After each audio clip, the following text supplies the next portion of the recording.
একসঙ্গে থাকা আর নির্ভরতার গল্প। বিয়ের 3 মাসেই নতুন জীবনের ছন্দে মৌবনী। প্রথম প্রেম দিবসে কি পরিকল্পনা পিসির সরকার কন্যার। 30শে নভেম্বর ধুমধাম করে বিয়ে হয় জাদুকর পিসির সরকারের মেয়ে ও অভিনেত্রী মৌবনীর সরকারের।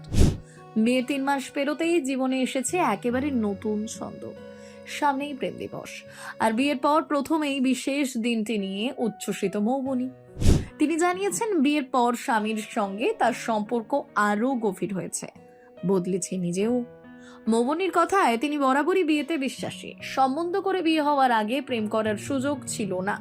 তবে তবে বিয়ে পরেই সম্পর্ককে ধীরে ধীরে গড়ে তোলার সিদ্ধান্ত নিয়েছিলেন দুজনেই।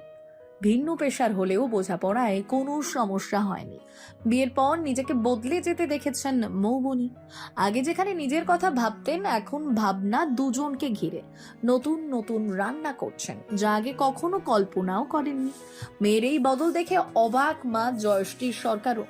প্রথম প্রেম দিবসে স্বামী অফিস থেকে ছুটি নিয়েছেন, মৌবনীও কাজ রাখেননি। গানের অনুষ্ঠানে যাওয়ার পরিকল্পনা রয়েছে, না হলে বাড়িতেই বিশেষ কিছু রান্না করবেন।